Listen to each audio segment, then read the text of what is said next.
통치자가 내세우는 공약을 지키느라 국민의 등골이 휜다. 대선 후보마다 국민에게 거창한 공약을 내세우기 시작합니다. 현 정권이 돈 푸는 것을 보고 돈을 푸는 공약도 거침이 없습니다. 그래서 대한민국 수도까지 옮긴 공약까지 내걸고 당선된 노무현 전 대통령이 생각납니다. 깜짝 스타답게 구태 정치를 압도하는 파격 공약으로 부동표인 충청권 인심을 얻으려는 전략인지 아니면 지나치게 수도권으로 편중되는 것을 분산시키려는 것인지 알 수는 없습니다. 하지만 임기 5년의 단임 대통령이 한 나라의 수도를 옮기는 국가적 과제를 선거 공약으로 내세우는 것은 너무도 무모했습니다. 더욱이 그것을 임기 중에 밀어붙이는 무책임함은 지도자가 보여주어서는 안 되는 것이었습니다. 설사 그 공약으로 대통령이 되었다 하더라도 국민의 의견을 다시 묻고 객관적이고 공정한 판단을 내리고 국가 수건 사업으로 전환했어야 했던 것은 아니었을까요?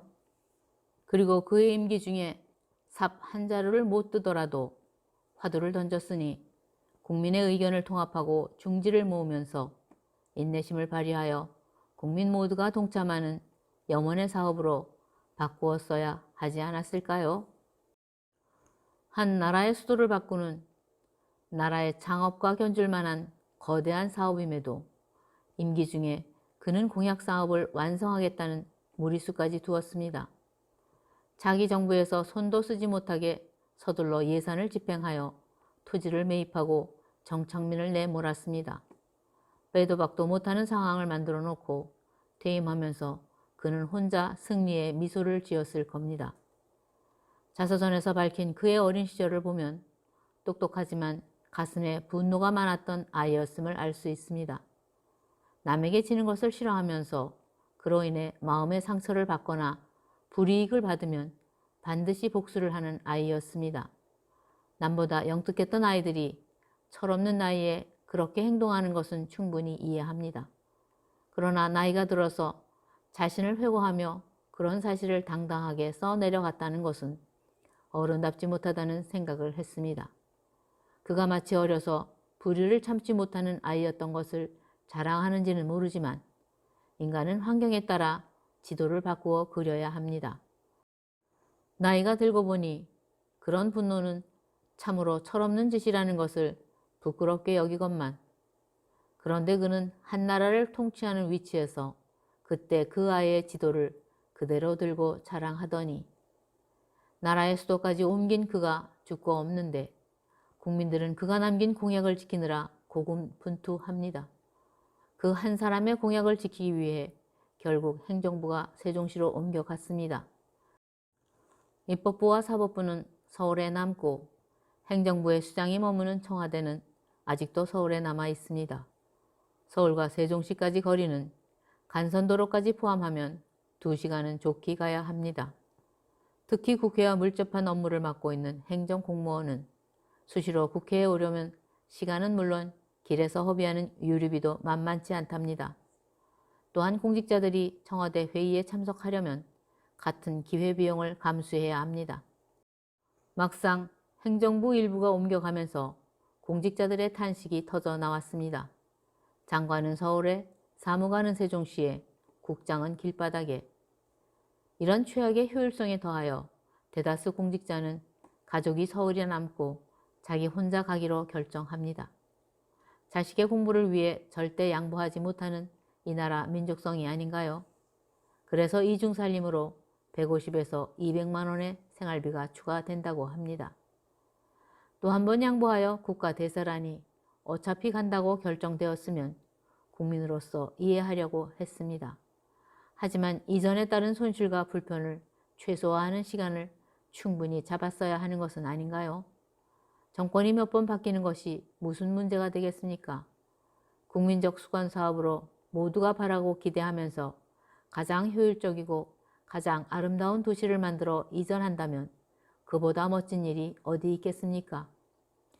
이어받은 이명박 전 대통령은 서울을 옮긴다는 전임자의 공약 사업을 바꾸려 했으나 이번에는 충청권을 의식한 국회의원 박근혜가 반대를 하고 나섰습니다. 공약은 지키라고 있는 것이라며 도대체 누구를 위한 공약인가요? 나라 살림도 모르고 한 공약 아닌가요? 당선되기도 전에 살림 규모도 모르는 섣부른 공약이라는 판단을 하게 되면 자신의 경솔함을 반성하고 겸허하게 번복하는 용기는 없는 걸까요? 국민을 위한다면서 국민은 안중에도 없습니다. 그러나 15세기 유럽 변방에 초라했던 섬나라 영국을 해가 지지 않는 나라로 만든 엘리자베스 1세는 오로지 국민을 위한 정책을 위해 기도하는 여왕으로 유명합니다. 그녀의 기도문을 들어보십시오. 하나님, 말씀해 주소서. 하나님의 은총으로 제가 하나님의 백성들에게 충직하고 진정한 마음을 실어줄 수 있도록 하시고 백성들을 신중한 권력으로 다스리게 하여 주소서. 이 기도의 내용은 사적인 동시에 공적이라는 점을 주목해야 합니다. 권력을 요청한다는 점에서는 사적이지만 나라와 백성, 국가 사업을 대변한다는 점에서는 공적입니다. 그러면서 위대한 CEO 엘리자베스 1세를 지필한 앨런 엑슬러는 말합니다.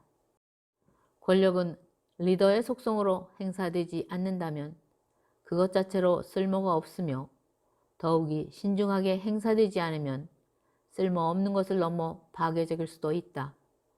유능한 리더는 자기가 지닌 권력을 자기의 속성으로 보는 것이 아니라 국민들을 위해 신중하게 발휘해야 할 힘으로 간주한다. 결국 진정한 지도자는 국민을 지속적인 번영으로 이끌지만 잘못하면 나라를 파탄까지 몰고 갑니다. 최근 우리나라 정권은 5년 단임으로 끝나고 말 것 같습니다. 5년마다 정권이 바뀌면서 전 정권의 정책은 완전히 폐기되고 새로운 정책을 만든다지만 그것도 결국 5년 후면 폐기되고 말 겁니다. 21대 총선에서 여당이 압도적으로 승리하자 당시 당수였던 이해찬은 흥분하며 20년 정권 창출을 자신했건만 그의 뜻대로 될지는 알 수 없습니다. 지도자마다 국가와 민족을 위한다고 하지만 결국 자기 정책일 뿐입니다. 그래서 국민 때문에 나라가 망하지는 않습니다. 잘못된 지도자 때문에 나라가 망하고 맙니다. 감사합니다.